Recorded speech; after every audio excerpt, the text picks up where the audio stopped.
I, Edward Mutahi-Kahiga, do swear. Since 2017, the Governor-Kahiga-led administration has embarked on an exciting leadership journey to transform Nyeri County from the vestiges of corruption and infighting that had ravaged our county. I am certain that there is not a single shilling that was stolen during my era. I will walk the streets of Nyeri with my head held high, and that is why you occasionally find me walking in town, driving myself around, because you can only do that when you have nothing to hide.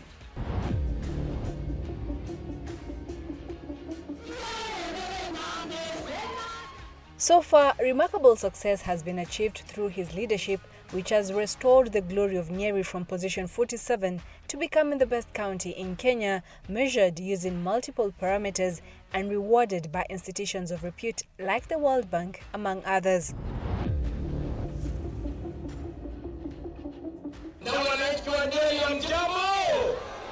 As we enter the home stretch to the electioneering season, our heads are beaming with pride for what we have achieved. We have made the impossible task possible, and while at it, many lives have been transformed and felt the hand of government in development in every nook and cranny of Nyeri County. Nitwacokeria ngatho Gavana witu His Excellency Governor Mutahi-Kahiga ni wira uria turutire. Njoketie ngatho kuri Gavana na MCA nĩ ũrĩa matũkĩtie mbere na maĩ tukahota kurima. Ngwenda gucokeria Governor ngatho for this far he has taken us, tondu tiga niwe tutingiri haha. Ngwenda gucokeria Governor witũ ngatho na MCA ni hau haraihu matutwarĩte, Ngai amarathime. Thibitarĩ nĩ athondekete, ona hĩndĩ njĩrĩga general niĩ njũĩ nĩ siasa, tondũ niĩ ndathire ngĩthondekwo. Kuma thoko nĩ yathondekwo, at least nĩ tũkoragwo twĩ secure, tondũ na mbura na ngiura tũrĩ gũkũ gũtirĩ mũndũ thĩnĩkaga. Anasema shukrani kwa Kahiga kwa kutujengea stage, because kuna watu wengi watapata business huko ndani. Tũrona ta ithuĩ andũ a nduthi, stage yo yahingũka nĩtũgũkorwo twĩna wĩra.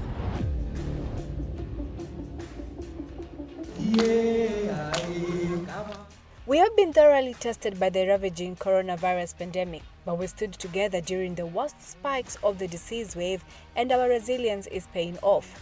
We are now better prepared, particularly in the health sector. We are implementing our last budget during Governor Kahiga's first term, entitled Building Back Better. In order to build back better, our flagship projects continue to define my administration. They are the key drivers of development in various sectors of the economy. Nyeri has successfully implemented the Ward Fund model of taking development to Mwananchi. The county assembly members, as the elected representatives of the people, play a leading role in conducting public participation, assisted by county administration, to come up with priority projects at the mashinani level. This has led to a huge grassroots development model that is unprecedented. It is now clear that in all villages and streets of Nyeri County, the county government of Nyeri, under the leadership of His Excellency Governor Mutahi-Kahiga, is carrying out projects in an equitable manner, irrespective of their political, tribal, or religious affiliations.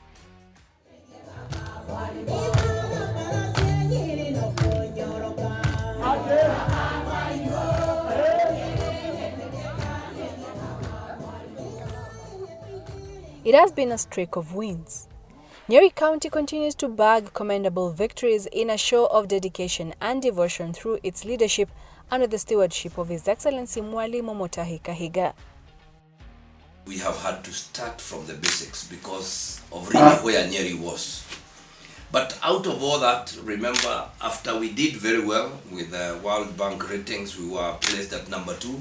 We were able to get 229 million for the governor to make a choice on which project to invest in. 2021 is the year that Nyeri County rose to the top position in the World Bank's Kenya Devolution Support Program KDSP rating. We have been ranked highly in terms of public procurement, and nationally, we have led. The last report we got 70.9%, which is very good. We have some areas that we have to tie, and we have already engaged in that. In 2019, we were ranked at position 2 before emerging at position 1. The tranche of money awarded is what the Governor-Kahiga-led administration has used to construct a level 4 facility in Narumoru, Kieni East. Knowing that Kieni, which is 52% of Nyeri County, has not had a level 4 hospital since time immemorial, we decided to do a level 4 hospital. I am glad that that hospital is almost complete. We are now in the last phase where we are doing a morgue, we are doing a laundry, and we are doing a kitchen. And we have the money. Once we do that, the next phase is to equip that hospital and run it so that the people of Kieni can get services, medical services, the very best, with the most modern equipment. That is our agenda for Kieni. Tukenete ni tondu wa thibitari baratureheire ndamucokeria ngatho nyingi ithu turi agukuthunga ni tucoketie ngatho muno tondokeria gavana witu ngatho ni tondu ambire agituthondekera gathibitari kangi gakoragwo na haha tukiona hakwamba guthiaga kugira ndawa. On another score, Nyeri was awarded 236 million Kenya shillings by the Kenya Urban Support Program KUSP. Through this funding, we are putting up a state-of-the-art modern bus terminal in Nyeri town that will cost 600 million Kenya shillings. The NMAS facility that is now settled on what was previously an illegal garbage site will tremendously decongest town and create new opportunities for businesses. We had 6 acres of land that had been converted into a dump site. We would clear the dump site, and out there we've done and placed the most modern bus park in the East and Central Africa. And so within this bus park, we'll be able to move all our vehicles there. We have also taken upon ourselves to put up an ICT center in conjunction with the ICT ministry, where young men and women can come and do their online jobs. This is going to be really a game changer, because ultimately we'll end up having about 1,000 shopping stalls within the new bus stage, and that is going to mop up the traders we have had on the roads, many of them called Mearero, and we will be able to give them a steady, better way of earning, making their earnings. This is really going to be changing the lives of around 600 people or 700 to think about. We have put modern drainage systems and made sure that no raw water will go to our water catchment areas. We have also provided several ultra-modern ablation blocks, which includes facilities for nursing mothers to breastfeed their children. Undu ungi ningi tugikenerera nekite wa magegania ni kwanda daura kiria stage ire ya kianda na niturona ta ithu andu a nduthi stage yo ya hinguka nduko twina wira tondu andu mariukaga rugongo tukamaikurukia na nduthi koguo undu mwe wa mbere niekite ni arakia kinya wira ni arakireti wira wa na. In yet another feat, Nyeri County has been ranked position 1 out of 24 counties for the 3rd time in a row in the implementation of the Kenya Climate Smart Agricultural Program KSAP. Nyeri County has also been selected among the pilot counties for the coffee revitalization program, which will be undertaken through the National Agricultural and Rural Inclusive Project funded by the World Bank with an aim of reforming the coffee sector.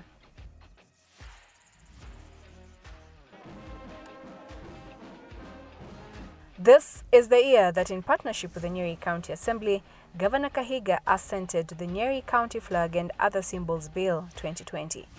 In the spirit of institutionalizing devolution within Nyeri, we now have a county flag, a coat of arms, and a seal.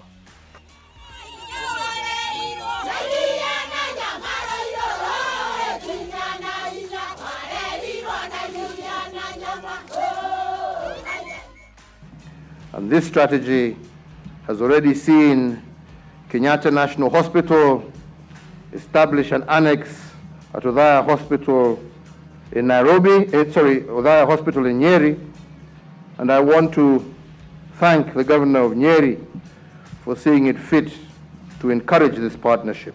If governors think that there is nothing they can do, let them learn from the Governor of Nyeri. If you have interacted with the Governor of Nyeri, these are very humble people. They have no personality issues. In fact, if you meet the Governor of Nyeri, you will see him just as an ordinary shopkeeper owner in the streets of Nairobi. A humble Kenyan, a servant of the people. And you can see in their counties, things are working. In the Department of Transport, Public Works, Infrastructure and Energy, the department has gravelled and marammed 1,058 kilometers and graded 3,709 kilometers. It has also opened up 37 roads and tarmacked and recarpeted 10.7 kilometers in the last 4 years. We have so far managed to tarmac 10 kilometers of roads. That is mainly within the major towns or within our small towns like Ihororo, Mukurweini, Nyeri, Karatina. Towns, roads that we found that were in a deplorable situation, we have managed to recarpet and do new roads. Construction of a total of 25 bridges, 18 box culverts and 7-foot bridges has been done. Nitukenete muno ni gavana witu Mutahi-Kahiga ni tondu woguo atwakeire ndaraca ino ni twikite uteithio munene hari ithue ni tondu hindi ria tutarari na ndaraca ino ri riria kwaura turambinde gukua cai tugatwara na guku murimo riu ni undu ucio ithue ni tukenete muno mbere riria rui ruraihurite ri turacokaga na kuria tugathiururuka tugokira na guku no riu ni turona riu rwaihura no amenya riu ndaraca ni njega riu ni tuona gwa kugera. The Department of Health Services. Plans are underway to complete the Narumaru Level 4 Hospital in a bid to reduce the backlog at the County Referral Hospital and create more bed capacity. We have a key flagship project that is the Narumaru Level 4 Hospital. As you know, this has been a key flagship project for His Excellency the Governor and for the County Government of Nyeri. And this is going to be a 175-bed capacity hospital that has all the services and facilities of a level 4 hospital.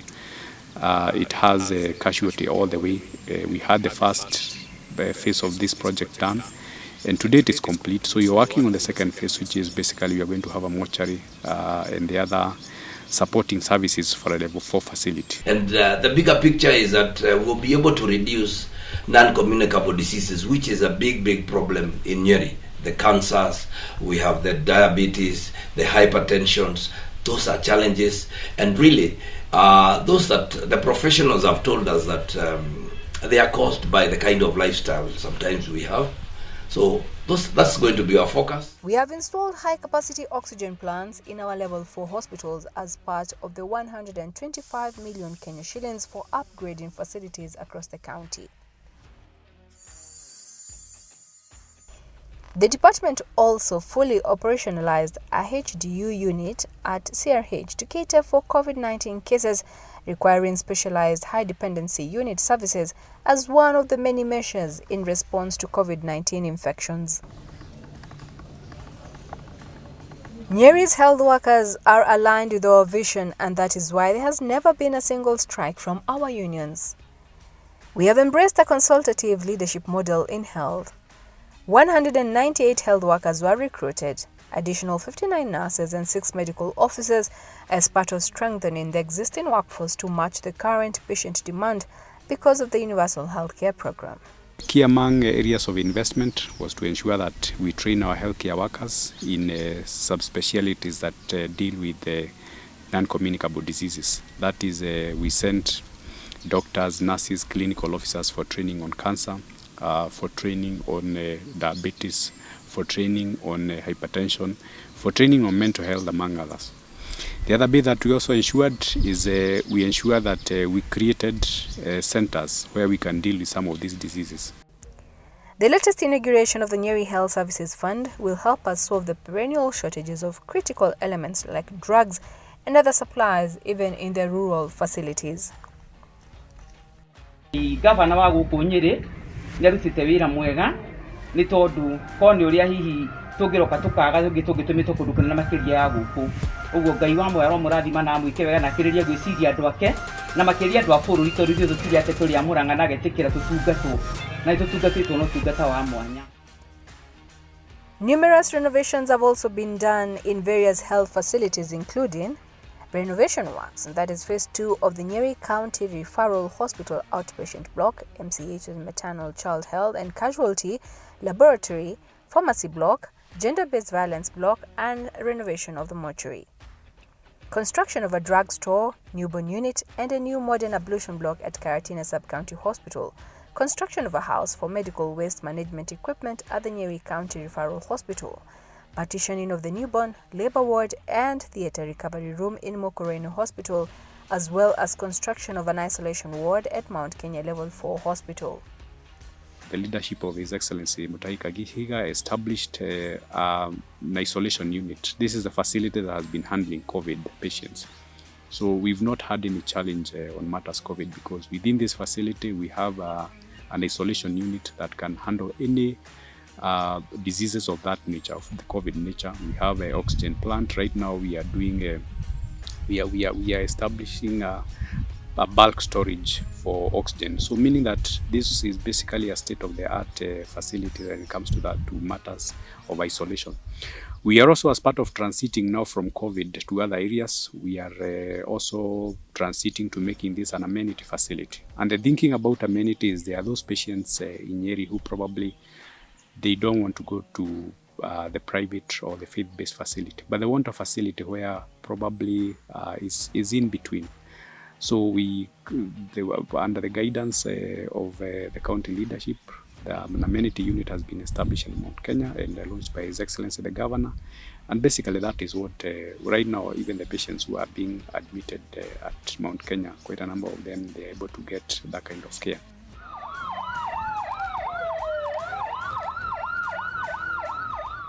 A 9-seater Land Cruiser was delivered under the World Bank THS project to ease movement of field officers as well as purchase of 2 fully equipped ambulances.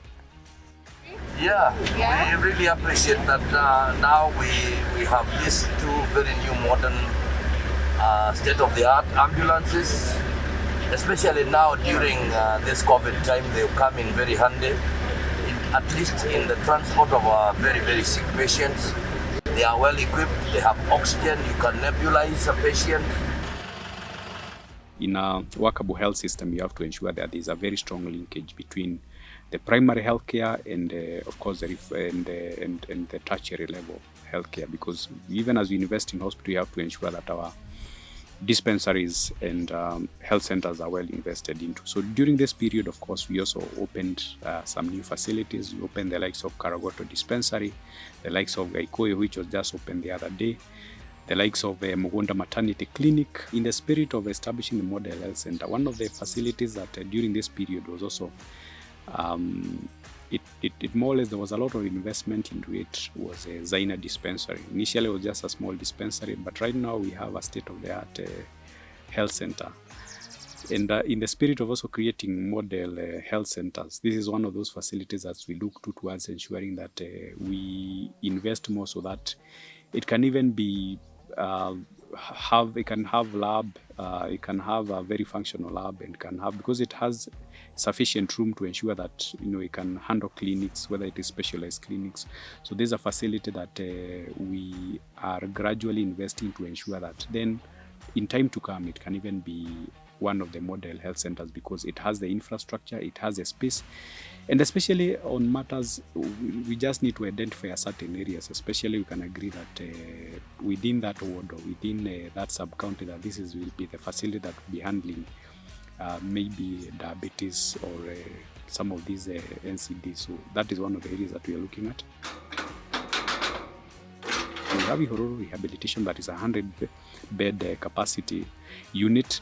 And within this, we plan that once we open it, then, because from the data that we have observed, we get more males and females. So that way, then we could have the females admitted at Karia and the males admitted at Ihororo. In this, we then, beyond treatment, of course, there can be, this people who are, because as part of rehabilitation, it's also good that they get some skills, and of course the aftercare program. That way, then we can also ensure that they are connected with our community health services program, such that even when someone gets out of the rehab, they are able just to continue, and reintegration in the community is done in the best way possible. Those are some of the things that we've been able to do as the county health system in ensuring that we live to the vision of His Excellency the Governor and the vision of the county government of Nyeri of a wealthy county with happy, healthy and secure people. Of Agriculture, Livestock and Fisheries. Through KSAP, a World Bank program, the department has invested capital in promotion of 5 value chains, rehabilitation of dams and an irrigation scheme, as well as construction of irrigation water projects. So far, 122 groups have benefited, as well as 3 producer organizations, namely Wakulima Dairy, Sabeke Cooperative dealing with Irish potatoes, and Kieni Dairy Products Limited. Agriculture, it's actually the backbone for our economy, and really this government had a lot of focus on it to see to it that we are able to really improve the earnings of our farmers, improve on the food security situation, and really help in initiating manufacturing, especially manufacturing at cottage level. A greening initiative has also been introduced where over 300,000 seedlings, including Hass, avocado, macadamia and mangoes are procured, which the farmers have already started harvesting.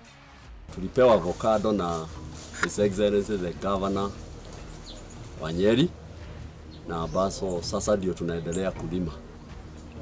So tunafurahia sababu Hass avocado are a long-term project. For sustainability, Wambogo ATC started a fruit tree nursery with 100,000 seedlings, which are sold to farmers at a subsidized price of 120 shillings per seedling. In the dairy sector, there were efforts to reduce on post-harvest losses, where 7 milk coolers and 1 pasteurizer were procured. Further, in collaboration with the national government, another 16 coolers were provided to self-help groups and cooperative societies. The county government has also been offering free AI services to farmers. On the improvement of indigenous chicken value chain, the department has procured 50,000 indigenous chicks, which have been distributed to 250 groups across the 30 wards. On apiculture, the beekeeping sector has also been promoted, especially in support of vulnerable groups, including youth, women, and PWDs. A total of 100 hives and value addition equipment have been issued to 10 groups. Over 700,000 fingerlings have been distributed to both individuals and groups, 45 cages constructed to promote cage fish farming, and 234 ponds have been rehabilitated in a bid to promote fish farming and eating in the county. The Department of Water, Irrigation, Environment and Climate Change. To tackle the issue of water deficiency, the department has constructed 39 water masonry tanks, which have been distributed in all the sub-counties. Drilling and rehabilitation of 29 boreholes and equipping of the same was undertaken. Further, 207 plastic tanks and 303 water meters have also been provided to consumers in Mukurweini Central Ward. Dams and ponds remain a major source of water for livestock use in some areas, hence rehabilitation, and the department has prioritized construction of the same. Some of the completed water and irrigation projects include Mudhera Pipeline, Kiremukoyo Pipeline, former Wasco, Mokore Pipeline and Kimathi Muhoya Mainline, and Bamboo Intake for Gatarakwa Water Project, Kiahoria Intake and Guraga Intake. Now, a milestone in the water sector. For the first time in so many years, within the 4 years that we have been in this government, we have done close to about 43 borehole that have introduced, supplied water to areas that did not have water. What that means is that most households have now access to potable water. Most of the households and the figures that have been given, particularly by the Water Regulatory Board, is we are at about 65% in the rural we are at about 85% in urban centers. These extended pipeline works are mostly managed by community-based organizations in rural areas and cover about 252 kilometers from 2018 to 2021. The 5 water service providers, Naruwasco, Umwasco, Mawasco, Tiwasco, and Nyewasco, who provide safe and clean water to Nyeri residents, have benefited from the supply of pipes for extension of their service lines.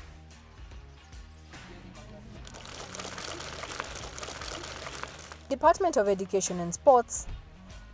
In the last 4 years, over 60,000 students have benefited with the Elimu bursary funds, while 180 students have benefited through the Governor's Scholarship Bursary Program. Nami pia nimeanza mpango ambao unaitwa Governor's Scholarship, ambapo tunawachukua wanafunzi wawili katika kila wodi katika kaunti hii. Wodi ni 30, tunamchukua mvulana na msichana. Wale ambao wamesoma vizuri sana na tunawachagua wawili kila mwaka, kwa hivyo wanafunzi 60. The department has constructed 40 new ECD classrooms, renovated 21 ECD classrooms, built 35 new toilet blocks, and supplied them with books, chalk, play materials, and other learning materials. We found the ECDs not working in the county. Currently, we have over 800 ECD caregivers that have been engaged by the county government, and that is a milestone as far as Governor-Kahiga is concerned. Over the same period, 14 new workshops in vocational education and training centers were built, while others like Yamadaga, Laduthi, Karondo, and Thangathi were renovated. In sports, the department constructed boundary walls in the following stadia: Rurengo, Karatina, and Gishira. Others like Ihururu, Odhaya, Kinunga, and Rumoru were fenced using chain link. We have also seen the revival of our vocational training centers, whereby by the time we came to government, there were only 6 functional VTC centers, but today we can pride of 37 with an enrollment of over 2,000 youths being taught on various skills. Department of Finance and Economic Planning. The finance team was recognized by the Public Procurement Regulatory Authority (PPRA) as being in position 1 among all counties in Kenya for its adherence to procurement laws and regulations, with a 75% success. The finance department also put Nyeri on a pedestal for being among only 12 counties that were hailed by Treasury CS Ukuri Yatani for clearing their pending bills. In the recently released County Budget Transparency Report 2020, the department was hailed for being the 3rd best out of 47 counties. This is an annual survey conducted by International Budget Partnership Kenya since 2015. The survey evaluated how many key budget documents a county uploads on its website. A total of 11 key budget documents were assessed, including County Integrated Development Plan (CIDP), Annual Development Plan (ADP), County Fiscal Strategy Paper (CFSP), Program-Based Budget Regulatory Authority (PPRA) has been in position 1 among all counties in Kenya for its adherence to procurement laws and regulations, with a 75% success.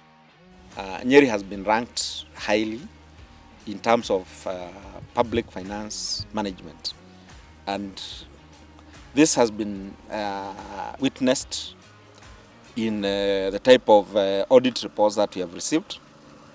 Nyeri has neither received an adverse report.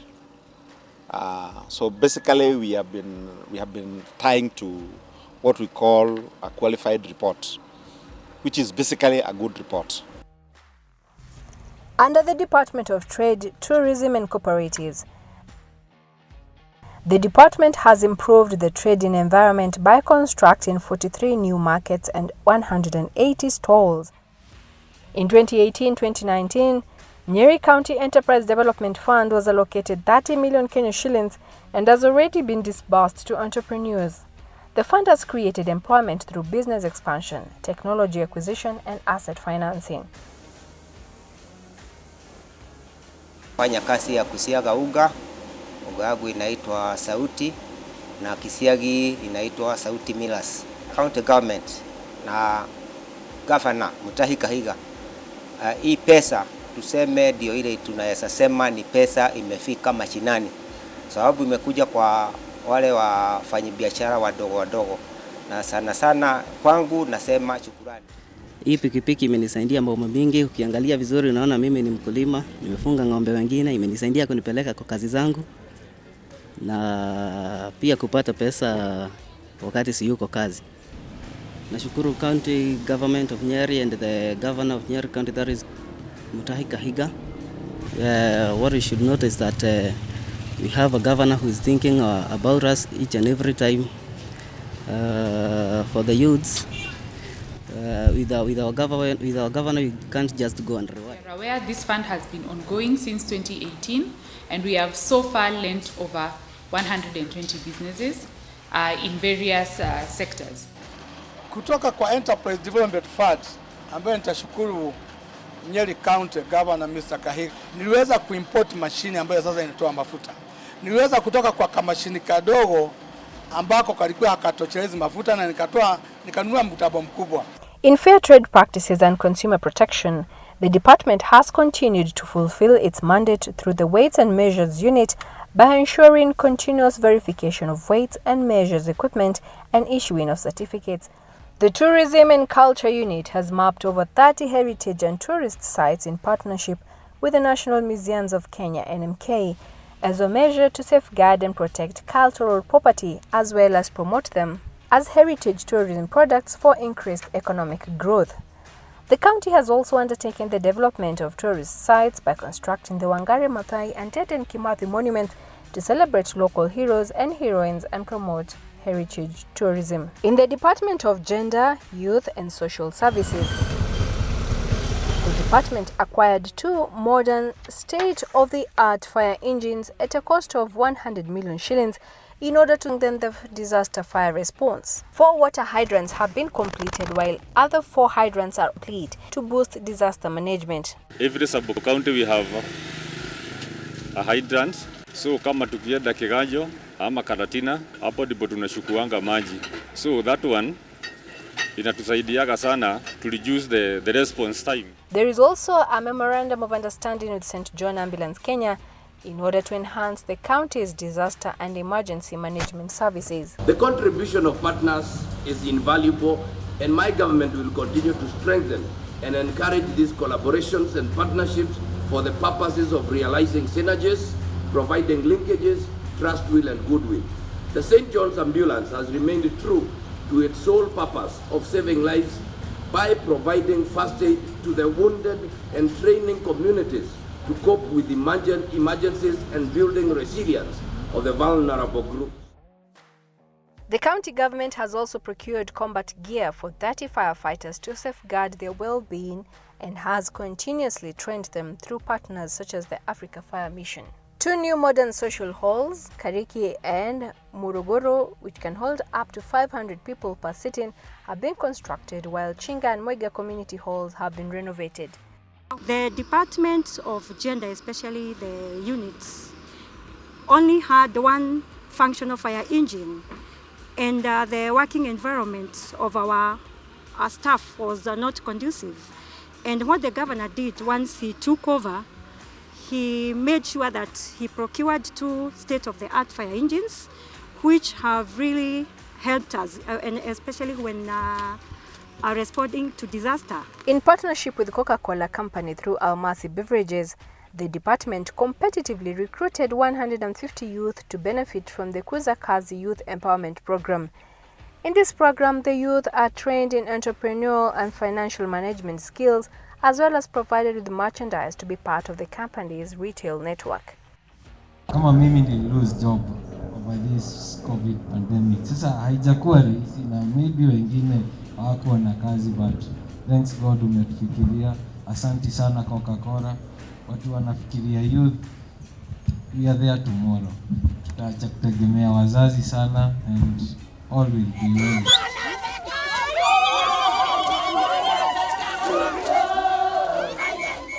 In partnership with AMREF, UN Women, Center for Rights Education and Awareness, CREW, and the Department of Health Services, the department implemented a mentorship program where it has managed to empower over 500 young girls, out of which 120 were pregnant teenagers, young mothers who got pregnant or were defiled during the COVID-19 lockdown.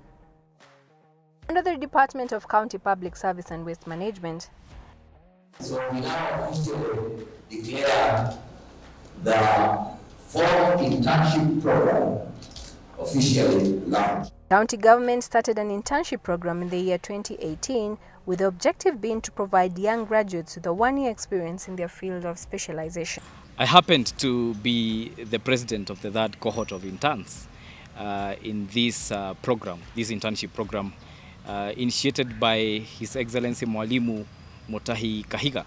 And I'm confident to say that I have all that it takes for me to be the proud engineer I am, and to have the skills that I have. And it's a big plus for the governor, His Excellency Mwalimu Kahiga, because he has actually initiated the program and benefiting very many youths. 800 plus. It's something that it's worth being applauded. To date, Nyeri County has recruited 800 interns and has absorbed over 49 interns from the various batches into the county public service in various county departments. Further, 1,350 trainees from different learning institutions have benefited through attachments. On waste disposal infrastructure, the department has constructed perimeter walls in Igekeo and Karindondo dam sites and one proposed transfer station at Blue Valley.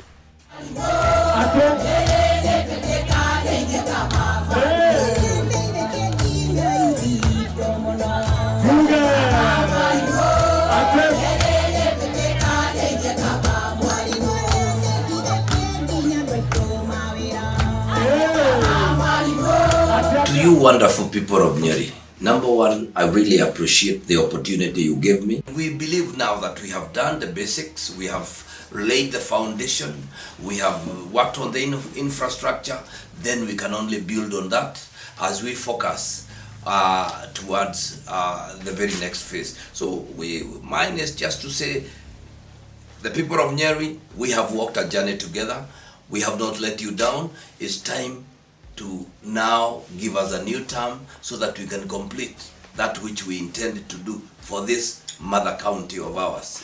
It's time, I know, that many will come with stories. Those are just stories. They'll make promises. Those are just promises. But remember, we've been there for 4 years. We are in our 5th. You have seen us do it. You have tried us. You have tested us. And you have proven that we are able to do.